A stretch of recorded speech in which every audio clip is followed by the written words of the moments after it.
There is a place on this earth where the sun is a weapon, where rain is a rumor, and where the wind has been carving stone for 1,000,000 years. By every measure of survival, nothing should exist here. No city, no empire, no legacy. And yet, deep inside the fractured sandstone canyons of southern Jordan, a civilization did more than survive. It thrived. It dominated. It left behind something so staggering that even today, standing before it, the human brain struggles to process what the eyes are seeing. This is not a ruin. This is a statement, carved not from ambition alone, but from an almost incomprehensible understanding of stone, water, and power. What you are about to learn will permanently change the way you think about what ancient people were capable of. Before a single chisel touched the rock, the land itself had already made a decision. Southern Jordan is not simply desert, it is a geological argument. Millions of years of tectonic violence along the Great Rift Valley produced a terrain so fractured, so layered, and so labyrinthine that it functioned less like a landscape and more like a locked room. Towering cliffs of rose-colored sandstone rose hundreds of feet into the scorched sky. Narrow slot canyons cut through the earth like wounds, some so tight that two people could barely walk side by side. From the air, the entire region looks like a place nature built specifically to keep people out. But here is what most people never consider. The same geography that made this land terrifying to cross made it virtually unconquerable. A handful of defenders positioned at the right canyon entrance could stop an advancing army of thousands. The walls were already built. Nature had spent millennia constructing them. The only question was whether anyone would be clever enough to recognize what they were looking at. The Nabataeans were. They arrived in the historical record quietly. No founding myth. No grand conquest narrative. Just a nomadic Arab people, drifting through the margins of the ancient world, invisible where invisibility meant survival. They were not shepherds in the romantic sense. They were strategists. They memorized the hidden water sources, the secret paths between cliffs, and the rhythms of a desert that killed strangers within days. Where other peoples built walls to protect themselves, the Nabataeans used the desert itself as their fortress. Their greatest military asset was the simple fact that their enemies could not follow them without dying. But survival is not empire. And somewhere around the 4th century BCE, the Nabataeans made a calculation that would alter the course of history. They had been watching the trade routes. The ancient world ran on luxury goods, and those goods moved in caravans. Frankincense from Yemen, spices from India, silk from China's distant edges. These commodities arrived at the Arabian Peninsula and then faced a problem. They had to get to Rome, to Greece, to Egypt. And to do that, they had to cross some of the most dangerous terrain on the planet. The Nabataeans did not just know this terrain, they owned it. Quietly, completely, without a single public declaration. They pivoted. The nomads became merchants, and the merchants became something no one saw coming. They chose the Petra Basin as their capital, not out of sentiment, but out of cold, surgical logic. The location sat at the crossroads of every major trade corridor between Arabia and the Mediterranean. Any caravan moving north, south, east, or west would eventually need to pass through or near this basin. Control Petra, and you control the flow of wealth across the entire ancient Near East. So they settled there. And then they did something that no other civilization in history had attempted at this scale. They built a city not by adding to the earth, but by removing it. Think about what that means for a moment. Every other great civilization in the ancient world stacked things upward. Rome hauled marble from quarries and assembled it block by block. Athens raised its temples column by column against the open sky. Even the Egyptians, for all their engineering genius, were fundamentally piling things on top of other things. The Nabataeans looked at a cliff face and saw a finished building waiting inside it. Their architecture moved in reverse, subtractive, irreversible, terrifying in its commitment. Master craftsmen, suspended from wooden scaffolding against sheer vertical walls, worked from the top of each facade downward. This was not an accident of technique. It was a necessity of physics.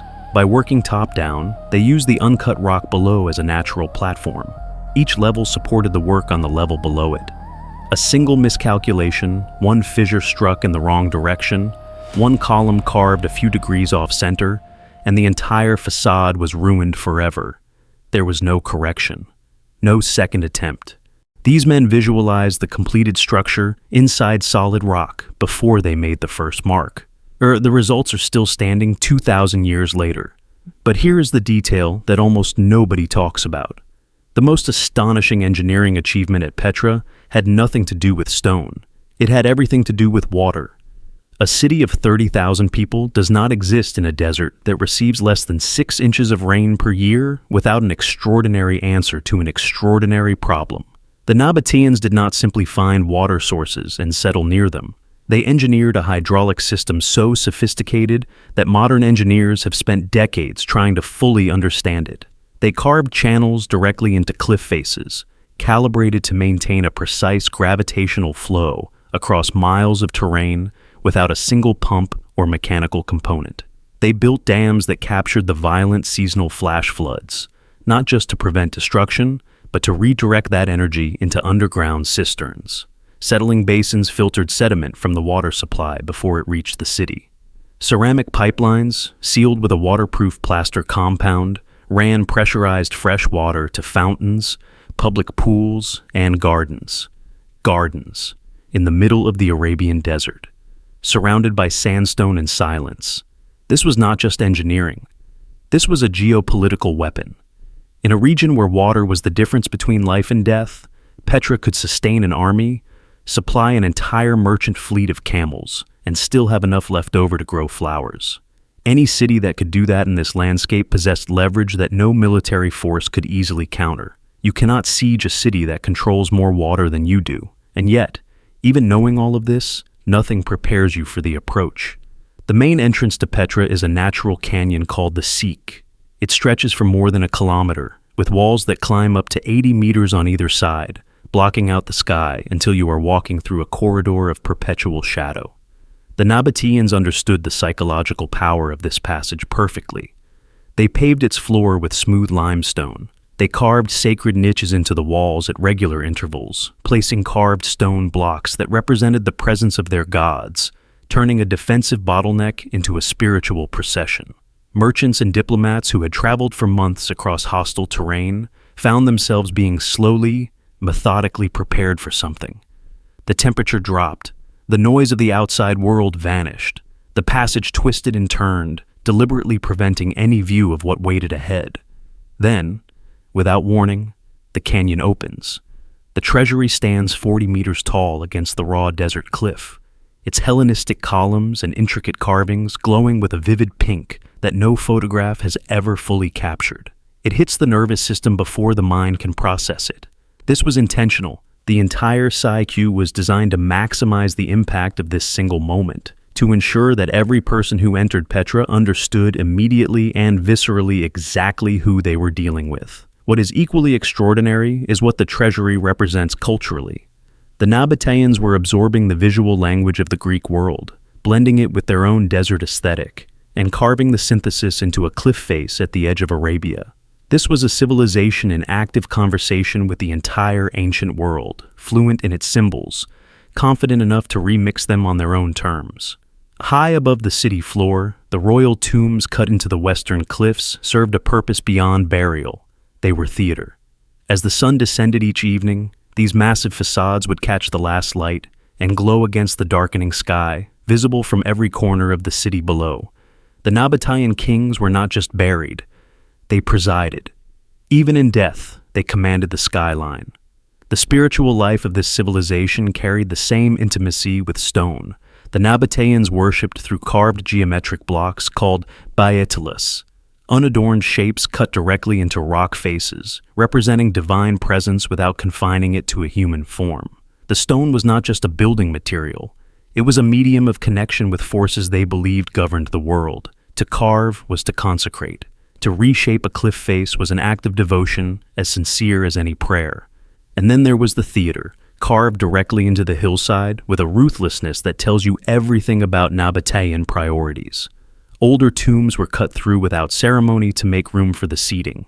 8,000 citizens could gather here, and the acoustic geometry of the carved stone was precise enough that a single voice from the stage could reach the highest row without any amplification. This was a city that cared about the experience of its people. The markets confirmed it. Petra was, at its commercial peak, the nerve center of the ancient world's luxury economy. Silk from the Chinese interior, black pepper from the Malabar coast, raw frankincense from the Dhofar region, blown glass from the Roman workshops. All of it converging in a canyon city that offered something no desert could otherwise provide: safety, water, storage, and a guarantee, backed by Nabataean military credibility, that your goods would arrive where they were supposed to arrive. The Nabataeans taxed this flow, not aggressively enough to drive caravans away, but precisely enough to fund an empire's worth of architecture from the proceeds of other people's commerce. It was a business model of elegant restraint. What the inscriptions embedded in Petra's stone reveal about its social structure is something scholars still find startling. Nabataean women owned property independently. They conducted business under their own names. They inherited wealth and passed it on by their own decisions. They appear on coins alongside kings as active partners in governance, not ceremonial figures.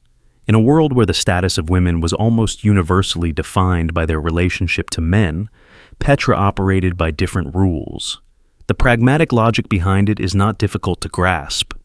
In a merchant civilization built on negotiation and contractual trust, excluding half of your talented population from commerce was simply bad economics. Then came Rome. In 106 CE, the Roman Emperor Trajan annexed the Nabataean Kingdom without resistance. Petra became a provincial Roman city overnight. The Romans built their own monuments, paved new colonnaded streets, and erected triumphal arches with characteristic efficiency. But the annexation carried a slow poison. Rome began shifting its eastern trade networks northward toward Palmyra and investing in maritime routes that bypassed the Arabian interior entirely. The caravans that had funded Petra's existence started choosing different roads, gradually, then decisively. The earthquakes finished what commerce had begun. Two major seismic events in the 4th and 6th centuries shattered the water channels, collapsed the cisterns, and cracked the infrastructure that had made the desert livable. Without the water system, Petra could not sustain a large population. Without the population, there was no one to maintain what remained. The city that had housed 30,000 people contracted to a few hundred, then to almost no one. By the medieval period, it had vanished entirely from Western knowledge, surviving only in the stories of the Bedouin tribes who camped in its ruins and understood instinctively that they were sleeping in the bones of something enormous. For more than 6 centuries, Petra waited. In 1812, a Swiss explorer named Johann Ludwig Burckhardt, traveling in disguise through the region, persuaded his local guide that he needed to make a sacrifice at a sacred site near the mountains. The guide led him through the Seek. When the canyon opened and Burckhardt saw the Treasury for the first time, he understood immediately that he had found something the Western world had lost. His notes reached Europe. The rediscovery sent shockwaves through the scholarly community. The legend had been real all along. What Petra ultimately represents is not the triumph of engineering or the romance of a lost civilization. It is a precise case study in adaptation. The Nabataeans read their environment with a clarity that most cultures never achieve, and they responded not by fighting the desert, but by becoming fluent in it. They turned limitation into leverage, scarcity into abundance, isolation into the most strategically valuable real estate on Earth. The city they built did not simply outlast them, it made them immortal. Standing inside the CQ as the light shifts and the stone walls change color around you, one thought eventually forms with uncomfortable clarity. These people solved problems that we, with all of our technology, would struggle to replicate. They did it with iron tools, human hands, and a quality of attention to the physical world that modern life has made almost impossible to cultivate. Petra was not constructed. It was understood. And that understanding, cut into the living rock of a Jordanian desert, has been speaking to us across 2,000 years of silence. The question is whether we are still capable of listening. Before the last Nabataean left these canyons, before the caravans stopped coming and the water channels ran dry, something was already guaranteed. Not by decree, not by conquest, but by the simple, irreversible fact that what they had built into the living rock could not be unbuilt. Empires that stack things upward are vulnerable. A wall can be torn down. A temple can be burned. An archive can be scattered to the wind. But you cannot uncarve a mountain.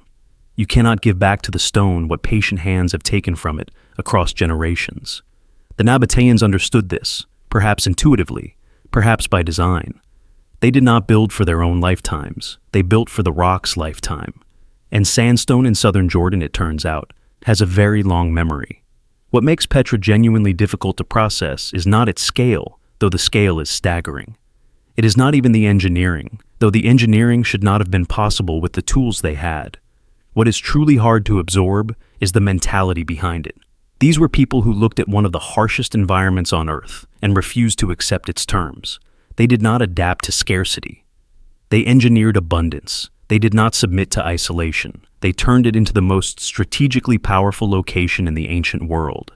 Every single problem that the desert presented, they converted into an advantage. The cliffs became walls. The narrow canyons became defensible corridors. The flash floods became a water supply.